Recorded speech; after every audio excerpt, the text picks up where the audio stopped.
We just wrapped up an amazing mastermind event in Chicago, Illinois. It was incredible. And I've never done this before, but I'm putting a video from our event. This is a $25,000 mastermind group on YouTube. It's about the market conditions and what's happening in the market right now and what you as an investor need to know. I think it's incredibly valuable, and I wanted to put it out there for everyone so you guys can see a little bit behind the scenes of what we do, and hopefully it helps you in your business during this time of uncertainty.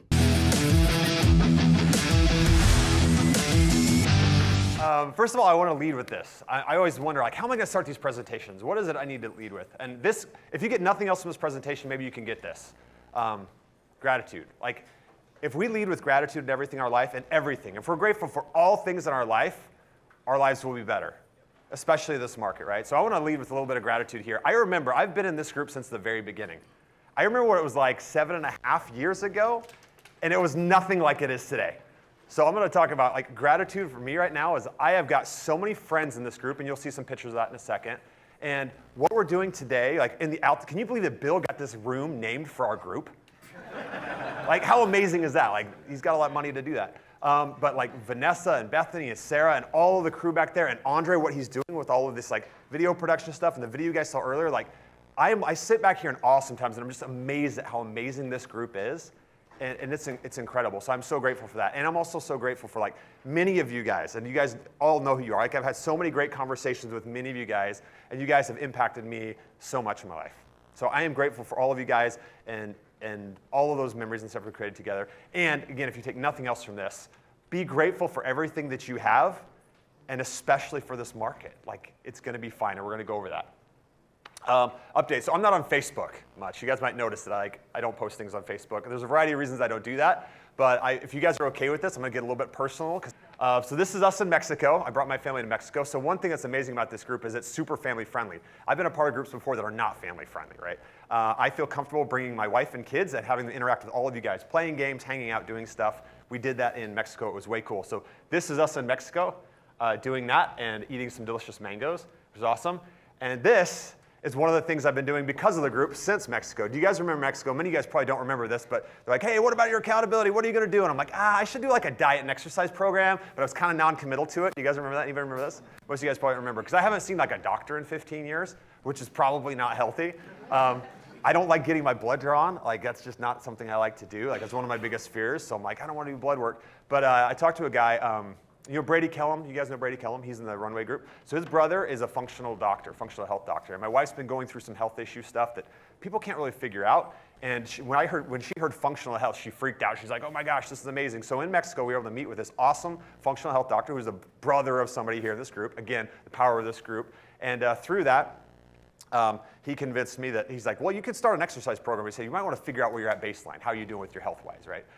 So we did all these different samples of stuff before I got started, and then he's got me on like pretty strict diet. So this is just an example of one of the things I've been eating for breakfast. Apparently avocados is cool for like everybody's diet. So I'm eating a ton of avocados and stuff now, but I'm in the middle of that. And again, that's the power of this group, being pushed, right? Pushing me to do some of the things that I need to do. This has been cool, hanging out with my family. One of the cool things about this group too, guys, all the swag, I love the swag. Many of you guys are wearing the shirts. Like, look at my kids. I'm wearing a shirt. My son's wearing a shirt there. We love it. And it's also built-in souvenirs. So I get all of the shirts and stuff for my wife and kids. So I go back, I don't have to buy anything from Chicago. What I bring them is that shirt that you guys are wearing, right? And let me go back to the gratitude. This group was not like this 7 years ago. Mike, get the amen? Like, you couldn't get a snack, much less a swag shirt that fits really good, right? I love hanging out, playing games with my kids. Monopoly's been one of my favorite ones recently. Some of you guys might not know this about me. There's nothing I would rather do than go sit in some heavy equipment for a day and like move some dirt around, right? So this is what I did. So like, what the heck does Andy do? Like all the time. Like, this is what I did. My friend's building a cabin, and for like 8 hours one day, I went and helped him move a bunch of dirt. So that was like my happy place. That was so cool. You go to the next slide. And that's what that excavator looked like. That was like the funnest thing. Anybody else, any guys in the room can relate to me here? Thank you very much, right? Life is good. That's all I want to do. Okay, you can go next slide. I've been camping, so I took a youth group from our neighborhood and church, took them up to Jackson Hole, Teton National Park. We went hiking and camping and stuff. You can go to the next slide. This is all of us there. That was super cool. So that's something I did for like 4 days since we've been gone to Mexico. This is really cool. Power of this group, right? You guys know Spencer Bailey. Spencer's back there. This is what my kids affectionately call him Uncle Spencer, because he is. This is what he does. So this is my family, kind of extended family too, up at Bear Lake, and Spencer provides this amazing day for us. You can click next slide. Well, this is me and my son playing barefoot golf in Bear Lake. Notice the swag shirt, and that's, I don't know what happened there. Let's go to the next slide. But this is what we did for Bill's birthday. Bill, June 29th, this is what we did to celebrate your birthday, buddy. So this is Uncle Spence and my youngest son. What's that? I got an amazing video from it. Yeah, we sent him a little video of that. It was cool. But this is what, and again, power of this group, like friendship. Uncle Spence back there, my family loves him. He helps us live the life that we deserve, as he says. But he provided this amazing day for us on this private beach that he owns on Bear Lake, and just these ATVs, and he brought out his, what is that called? The camp trailer, like all this stuff. He provided this amazing opportunity. My family from Georgia was like freaking out. They're like, this is crazy, right? Like they'd never experienced anything like that. For them, that was the Rise event, right? They'd never had anything like that before. Again, power of this group and the relationships in this group. So super grateful for that. Was able to go to Washington, D.C. I'd been as a kid, but I'd never been as an adult. Washington, D.C. is really cool. I was to go there with my wife and my dad. So my mom passed away in 2019. Some of you guys know that. She was young. But my mom and dad were married. Oh, shoot, here's where the tears are going to come. I thought I was going to give this presentation without those, and I'm still going to say it's wrong. So my mom and dad were married 47 years ago on June 21st in Washington, D.C. My dad was in the military, so he was stationed, I think, in Georgia at the time. But they drove up. There's the Washington, D.C. temple, and you'll see a picture here in a second of that. 47 years ago on June 21st. So I planned this trip to go with my dad to Washington, D.C. You can go next slide. And this is us, me and my dad, 47 years to the day on his anniversary. My dad doesn't get emotional. But that day, he was pretty emotional. Yeah, right here.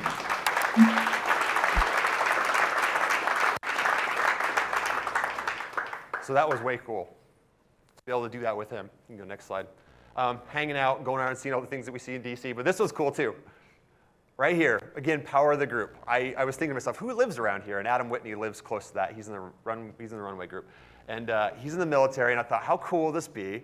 And I'm like, oh, this is just going to be a 20-minute drive. In DC traffic, nothing's a 20-minute drive. So he was like an hour and a half away, and he was cool about it. He's like, oh, it's no big deal. But he came to dinner one night with me, my dad, and my wife, and he was active duty military, and my dad was active duty for 22 years. So they were all talk, and my dad had the time of his life talking to this guy who's living in today's Army. They're talking about, I don't even know the terms that they're talking about, but they're talking about going to battlefields and how they go and do those, what do they call it? The leadership thing where they go to battlefields and, what's that called? War games. It's something like that, or they'll go, and so they're talking about that, and my dad was just like, it was the coolest thing ever for him. I was sitting there thinking like, wow, I know this guy because of this group, right? And we talked a little bit of real estate, of course, but this was way cool. So hopefully you guys are seeing the theme here in my life. Not only you're getting the update for the last 3 months, but the power of this group to me. And then this is what we did 2 days ago, and Joseph was up here talking about it. And I was like, I didn't get a lot of information about that before, and I know it was kind of smaller group that we could have there, and I was like, should I go do this? Every single time I go and do something like this, I'm grateful to do it. You don't know how much you're going to get impacted. You think we're going to go bless somebody's life, and certainly we bless these people's life, Scott and Jesse, but it was a super blessing to my life too. You can go next slide. Hanging out, doing this. I mean, me and Tyler were helping frame up this room. It was hot, it was sweaty, and it was awesome. Because of this. At the end of the day, these guys, this is Tyler talking. We're all on the front steps just talking about breaking down the day. And that's so there's Tyler, and then there's Scott, and there's Jesse. And Scott and Jesse were explaining all those things that Joseph described to you guys, the impact they're having with their ministry. And all day long, they had people coming up that were kind of from their church and the ministry, and they're like, oh, a lot of people say they're going to come. And people just don't. They don't come. And not only do we come, we were on it. I mean, there was way ambitious projects. I remember we're walking through the first day, and he's like, what do we want to do? Okay, let's move this wall, let's take that out, let's push this, let's put a closet there. And oh, by the way, we're going to build this reception desk area. And oh, by the way, we're going to do this hydroponics thing. And I was just thinking to myself, you just described about a week's worth of work that's supposed to happen from these group of volunteers. Some of them have 10 thumbs. You can't see all my thumbs. I'm like, you want us to do this what? Right now? But we went there.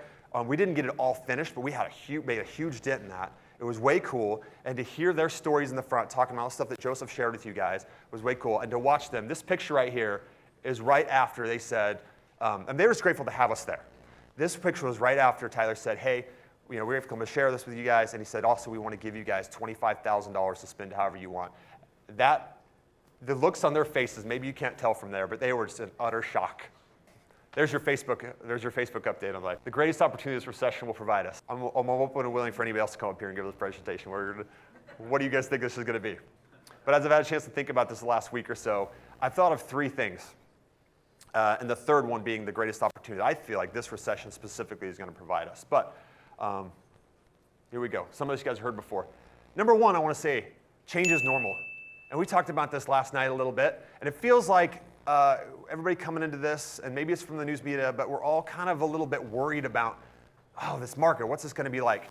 And having seen this market since 2003, admit it, I wasn't doing a lot back then. I've kind of grown up through this market, but like, there's been so many changes so many times since then in the last 19, 20 years. And it's totally normal. So just recognize that like there's not good or bad. Go back to the first slide of gratitude, right? Just be grateful for all things you're giving because it's like this is totally normal. So none of us should be freaking out at all. And I know we're not, but I just want to reemphasize that. If you get nothing else, be grateful and change is totally normal. This is totally normal. But I want to tell you guys how it's affecting my business a little bit. And some of this we've already talked about the last couple of days. But wholesale buyers are cautious. We all know that. We talked last night about the rehabbers and flippers and what they're all thinking. It's normal. Everybody's cautious, okay? Retail listings are increasing. We all understand that. We see that. What do we do? Listed leads. So 25% of our leads, I think it was in the last month or so, I had Chad Lindell pulled up some stats for me. So 25% of the leads were listings that were calling because they wanted to they're listed right now, but they're calling because they're obviously not selling, right? So that was 25% of our leads. We're staging everything. So we didn't always do that. I don't know if you guys are always doing that, but that's one of the ways we've just made adjustments on the fly. We just started to stage everything we're doing from retail listing standpoint. Of course, pricing well, that makes sense. I think a lot of these price drops that are coming is because sellers had that idea that they're going to stretch for the market because they're thinking, oh, the market's 500 grand, I'm going to get 520, so I'm going to list it for 520. That was the mentality for the last year, and it's been paying off for everybody. So we're having to shift their mentality. So a lot of these price drops, I feel, are kind of that fluff coming out of the market a little bit, coming down to reality. So we try to go on, we try to price the market well. And again, this is not rocket science, but you guys are probably all doing the same thing. You go on, you got a remodeled product, you're looking at who you're better than, and you're listing it at the same price. So people are going to look at the two listings and they'll be like, these guys just look better than those guys. So we're just trying to price it well from the very beginning and hope to get 2 offers instead of 10, right? It's affecting my business just like it's affecting all of yours. And again, it's normal and it's okay. And my mentality too is the inventory we have that we're flipping, it's just reset the inventory. We might not make as much as we thought we were going to make, but that's fine because we're going to buy a little lower. We're just going to reset inventory. We're not going to be damaged that much. And you guys are probably thinking about the same thing, right? And then this last part we've been talking about, we talked about yesterday too, the sellers don't quite see it yet. They just don't quite understand yet because we're getting that information like Terry showed real time. We're in the race. The sellers they're not seeing that. They're watching the news and things, but they're not in the race talking to wholesale buyers and getting that listing feedback immediately. So they don't see it yet. And that's okay. This is the second point I want to make, just surviving the gap, right? And what do I mean by that gap? I just mean it's like while this market's pivoting and shifting, like before the sellers get it, and while there's interim period where all the wholesale buyers are a little bit timid and they're like, where do I make my value and how do I back it off to? It's fine. Just recognize there's going to be this period of uncertainty. There's going to be this gap. We just need to survive that gap. Not a big deal. And we will survive the gap. And naturally, you guys are going through this, and you'll survive it. But go back to the first thing is it's totally normal, right?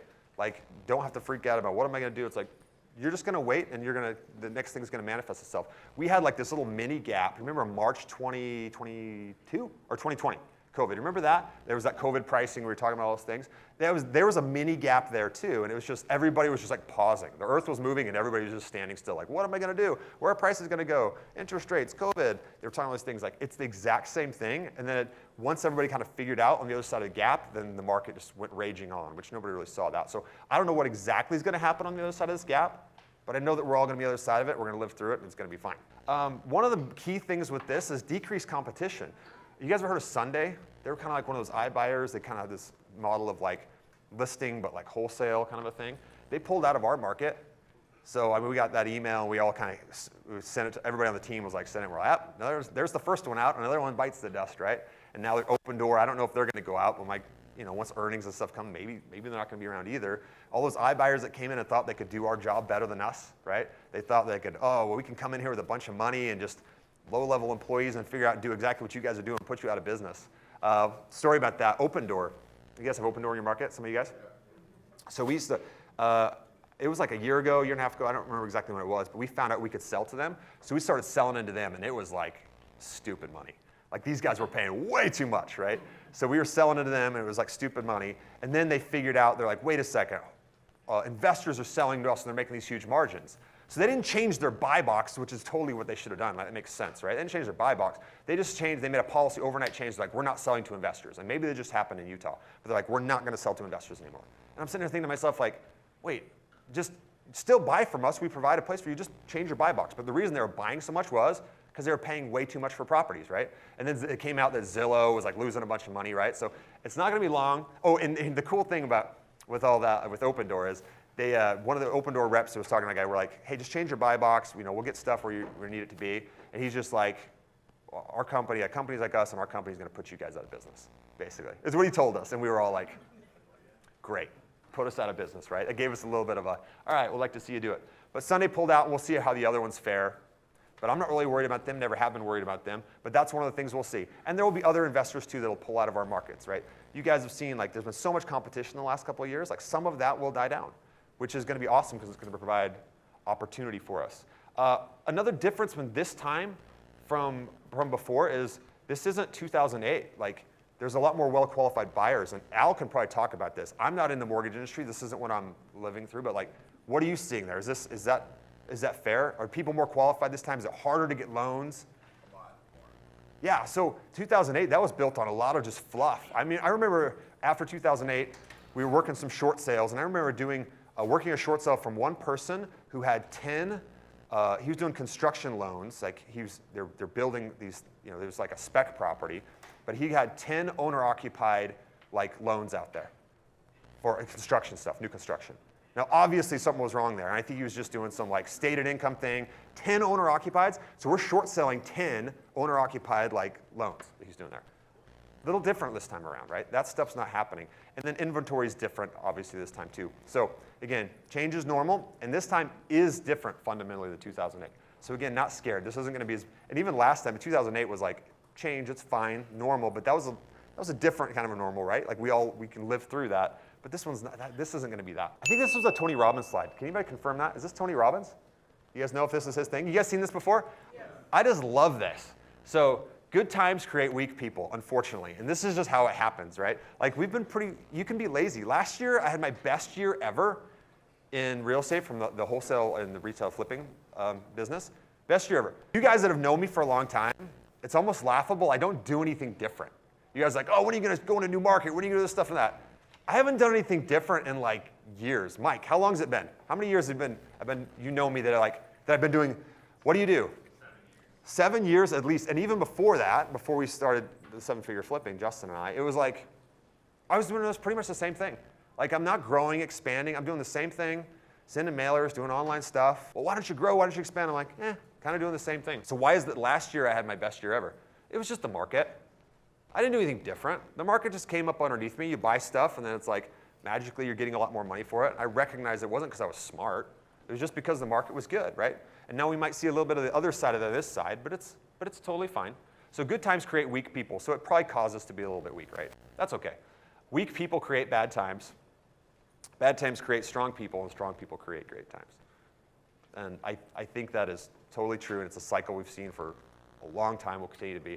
So let's just make sure that as these times, and they're not going to get bad, but as it changes, it's just going to cause us to be strong. Again, first slide, gratitude, right? Let's be grateful for this opportunity because it gives us the opportunity to change and grow and push and do something different. All right, my team knows I'm a broken record on this, especially with the sales team. So we'll get on with them once a month.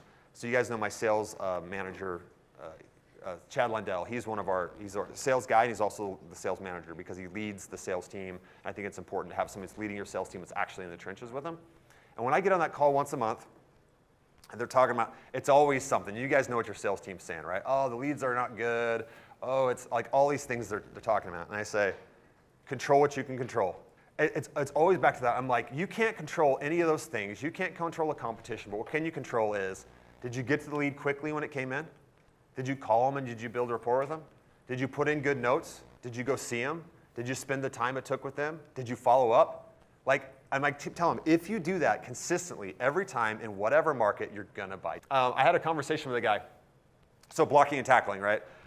That's part of controlling control. It's like, it's all basics. The stuff we're doing, not much has really changed. But I had a conversation with a guy in a plane. In fact, coming here, you can kind of tell when the guy wants to talk to you, the guy doesn't want to talk to you. And I'm generally pretty neutral. You think I'm going to be a chatty guy. Pretty neutral. If I'm getting the signals they want to talk, I'll talk. And he owned a hedge fund.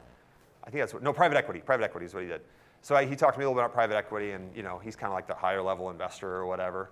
And I was asking him, and he's like 50, I think, 50-ish. And I let him talk about all this if you want to talk about it. And he was a really nice guy. And I said, hey, what advice do you have for a younger version of yourself, business owner?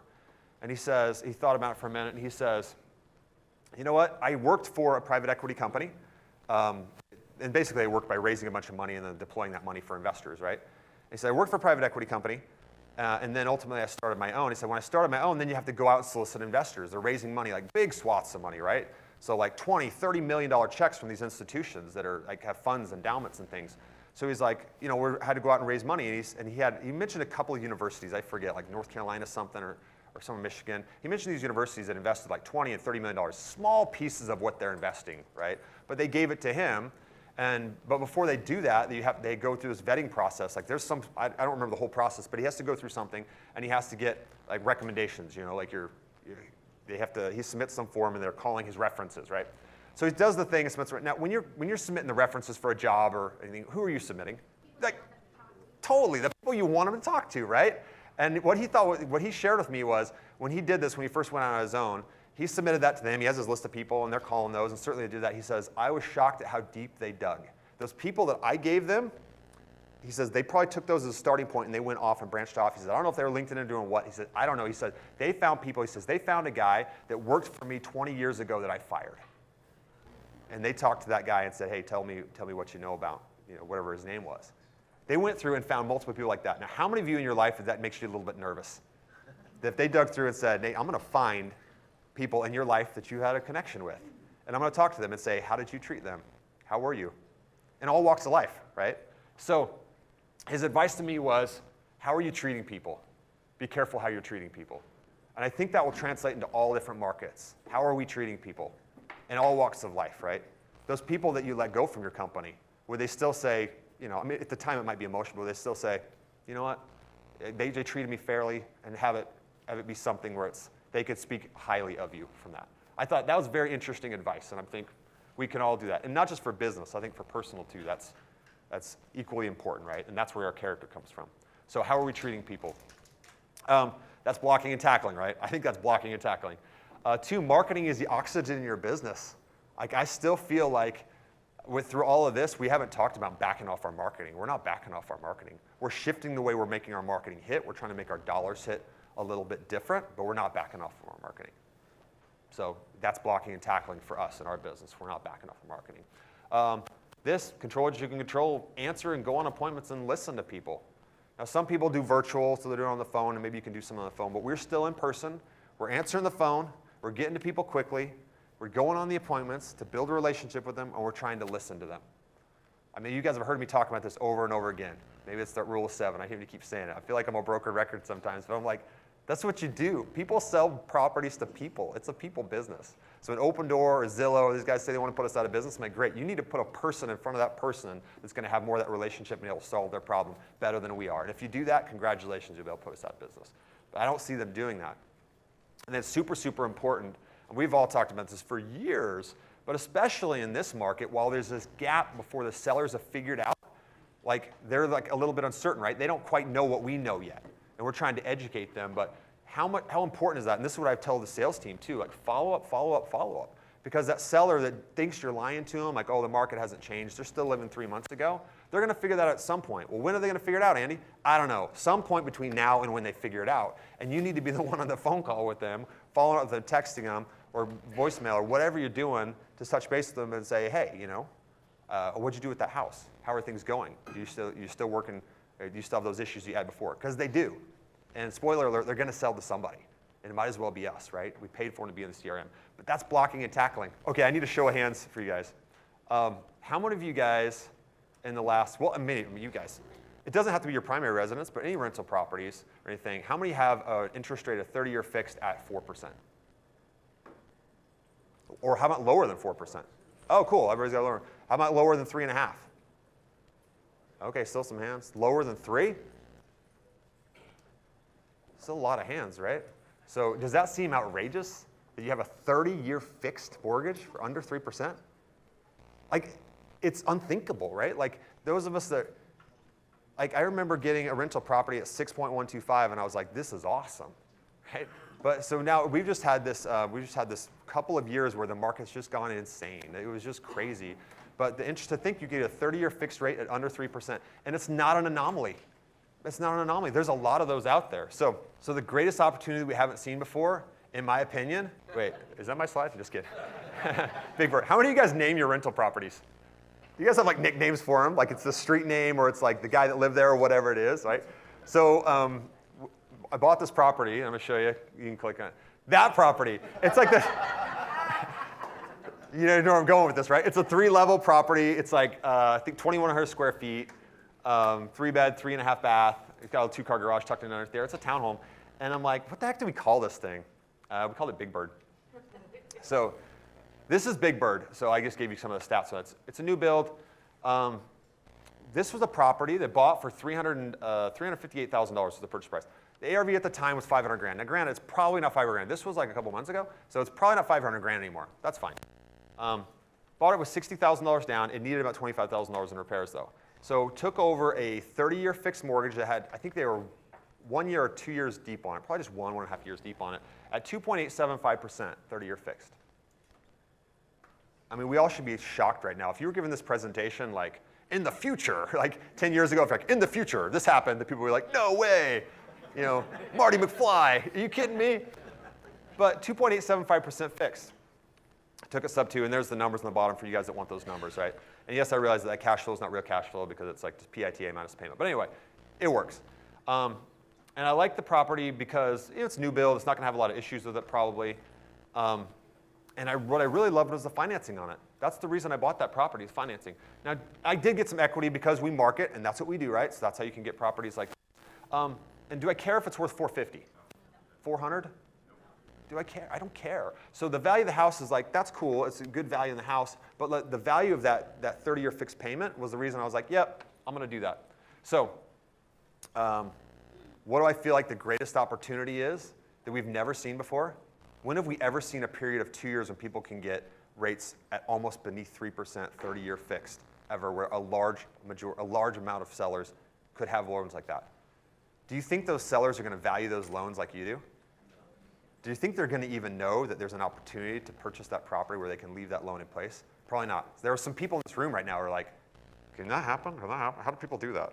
We're going to talk about that. So first of all, for all of you guys in this room, I want you guys to understand that this is a possibility. When you're talking to sellers, if they have a loan, a 30-year fixed loan that's at these cheap rates, there's something you can do with them. We should all understand that. And sellers won't understand that. But we should all understand that. So once you understand that, now you can look for those opportunities. Now, I know there's a lot of people in this room that probably have never taken a property subject to the existing financing. So what I want to do is break it down. And maybe it's not for everybody. Maybe it's just for Corey, right? This is just for me and you. No idea what you're talking about. Yeah. Okay. So this is just for him. This is a review for everybody else because you guys all know this. You've done this before. But this is for Corey. As I was putting slides together last night, way too late, I'm like thinking of Corey. I'm like, how can I break this down so he can understand this and we all can go along our merry way? And you can do this too. It doesn't have to be for long term. It can be short term. Like I was blessed and got that for 30 years. The next 29 years I'll be servicing that loan. But you can do it for 6 months. You can do it for a year. Like when you're doing your flips, because now we're planning for a 5-month hold time, 6-month hold time. Well, how about a 6-month hold time at 3% interest, right? Or 4% interest. Like that's a heck of a lot better than hard money that I'm lending. So let's review some of the basics here as we're blocking and tackling. Mike's going to like this one. Where you at? He's not even here. We've already lost him. What's that? Oh, see, he's not even here. How did I know that at this point in the presentation, I was going to lose him? How did I know that? All right, let's get after it. All right, so first things first, to get these deals, like I don't think you're going to get a lot of these deals from the MLS. Like it's possible, but I think you're going to need to get these deals direct to seller, and that means you're going to be marketing.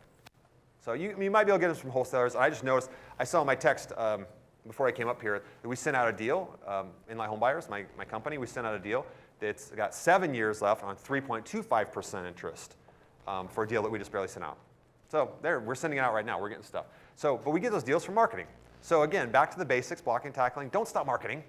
Don't stop marketing. It's the oxygen in your business. As soon as you stop marketing, your business is not going to be what it is today. Don't stop marketing, right? These type of deals, the last few years, the seller financing stuff hasn't been as prevalent because sellers have a lot of options. And when you got 10 people throwing cash at them, why are they going to listen to the stuff that we're going to talk about in a second and show you how to do this? Like, why would they do that? And most of them probably wouldn't do that. But regardless, in all situations, these type of deals are high trust deals.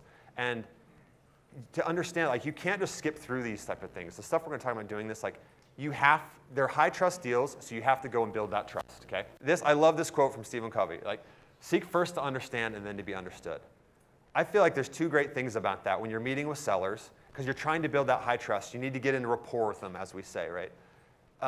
Listening to somebody is the best way to get in rapport with you.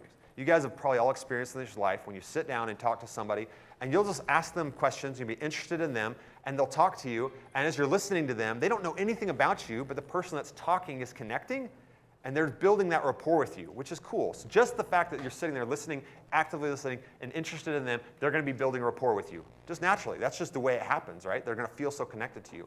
But you're also going to turn that conversation to ask them questions specifically about their real estate situation, right? So you're going to get a twofer there. One, they're talking, so they're going to build a rapport with you, and they're going to be building trust while they're doing that. And two, you're going to be learning about their situation so that you can craft a solution that works for them, right? But you can't get there without listening to them. You can't get there. They're like, oh yeah, I already know your situation. I know. I've seen this 1,000 times before. Let me tell you how to help you. They don't care. They're not entrusted with you. They're not going to give it to you. They won't do it. You have to spend the time to listen to them so they feel heard and that you understand their specific situation, even though you've seen it 1,000 times before.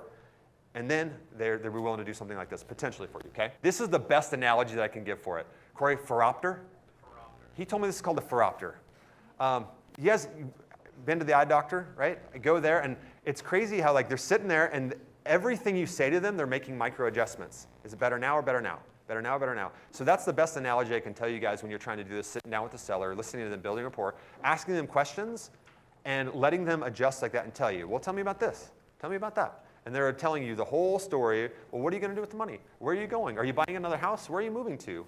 You know, all these type of questions. It's just your Phoropter. So as you're asking them questions and they're actively listening, give them that psychological air, and they're talking to you, they're like, man, this guy's really cool. And they're building this high trust with you. Meanwhile, you're getting this picture that's clear, right? Because you're asking them all these questions. So maybe mentally, when you're there, you're like, what did Andy say to do? What am I supposed to do? You're supposed to talk to them, listen, and adjust the Phoropter. Because at the end of that, you're going to get this.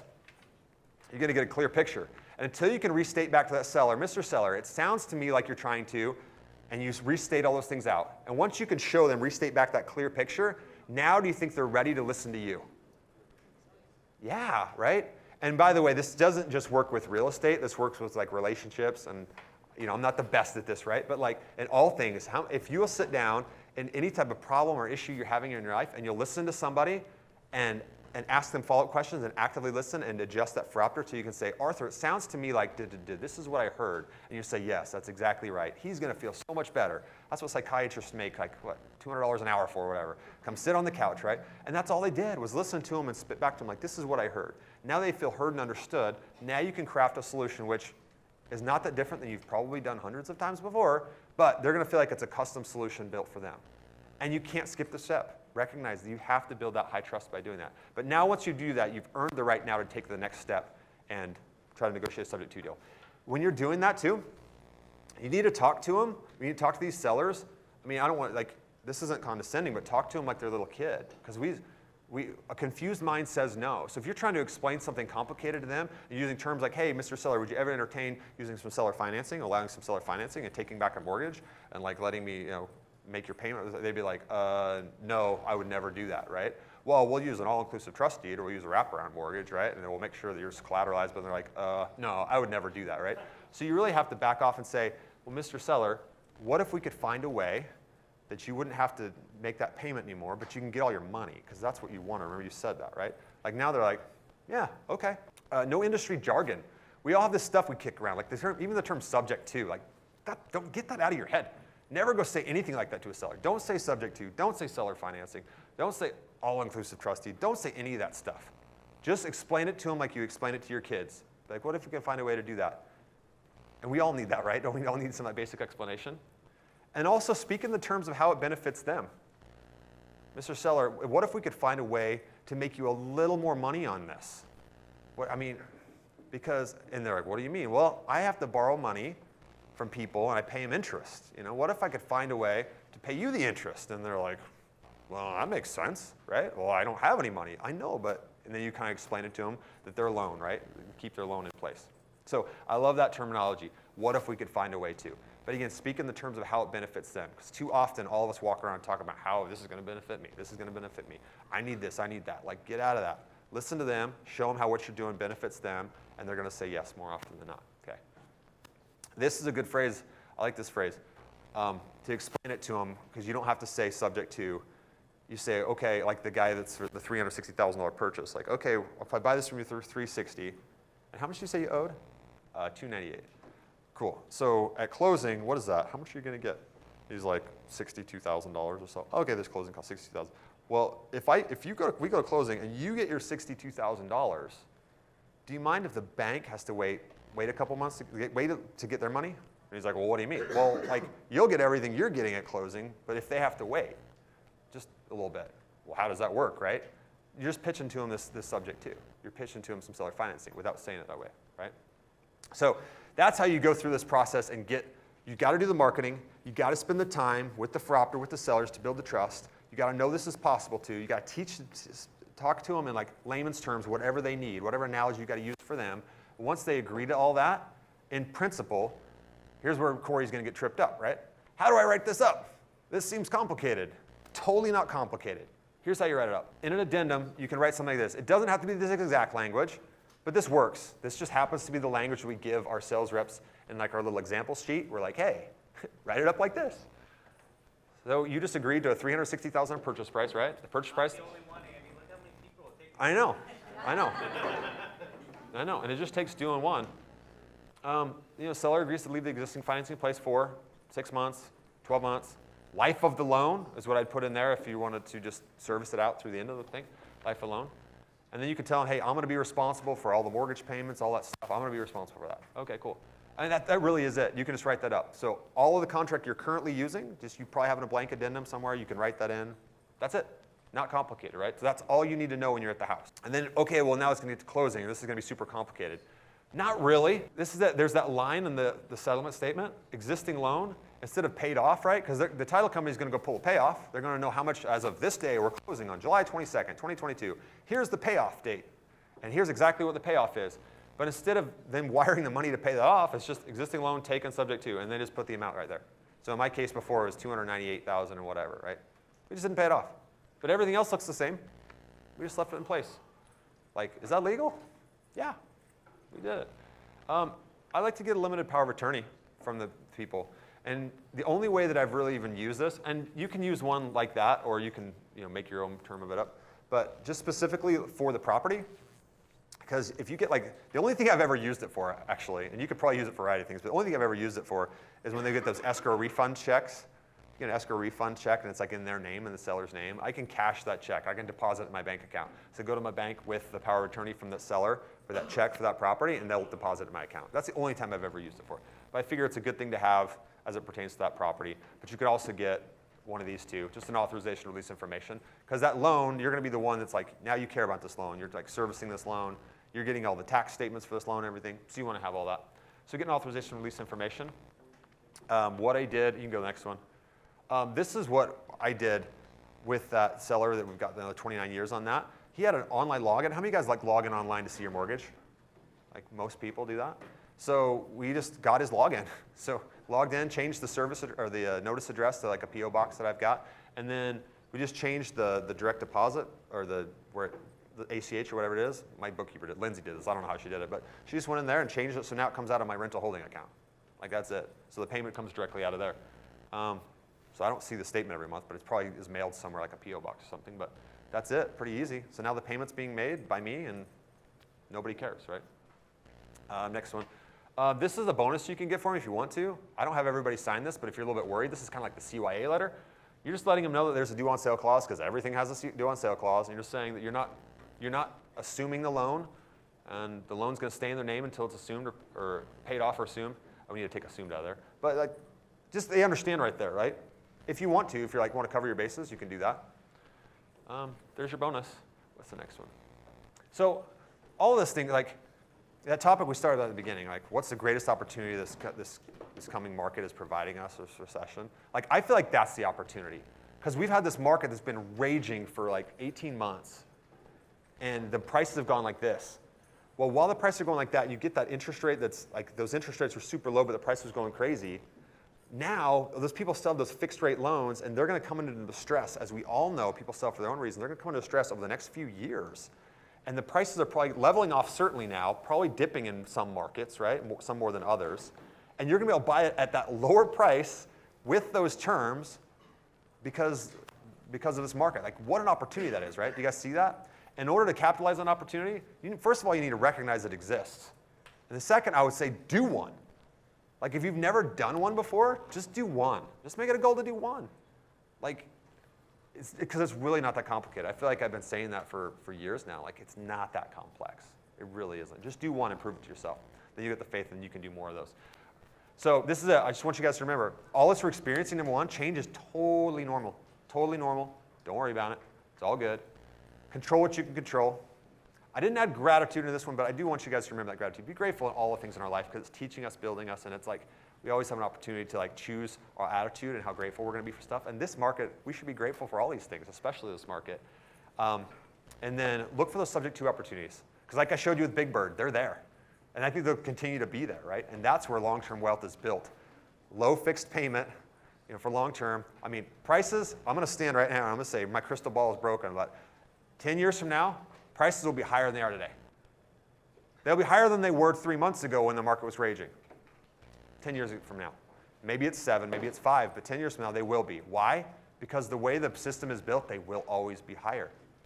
As it denominated in the currency, as in dollars and stuff, they will always be higher. So something fixed payment at a higher asset price, denominated in that same payment that you're paying back, it always will be. Now in the interim, we might have some drops, but like it will be higher. I'm standing here today. You can come back 10 years from now. You can come punch me and say, Andy, the prices aren't higher. But I don't think that's going to be true. I think the price is going to be higher. You just need to survive that gap, capitalize on opportunities you're given now, and just be grateful. And I'm so grateful for this group and the relationships here and the fun we get to have. Like this life is good, guys. Like we have such a phenomenal life, don't we? Like all of us. We have so much to be grateful for. So cool. I always have to get a picture of Bill in there. Where's Bill? Oh, there he is. I always got a picture of Bill in there. Cool. That's all I got for you guys. So thank you. Information like that is incredibly valuable in your business. And I know that you would agree with me that a video like that can change everything for you. If you understand the pulse of what's going on. And that's what we do at our annual event, Flip Hacking Live, every single year. In October this year in Orlando, we're going to be getting together and talking about things just like that. Tactics, strategies, market conditions, what's happening right now in our businesses. People that are doing hundreds of deals a year are going to give you the playbook. You have to get a ticket. You have to come visit us. Click the link in the description right now and grab your ticket to Flip Hacking Live this October.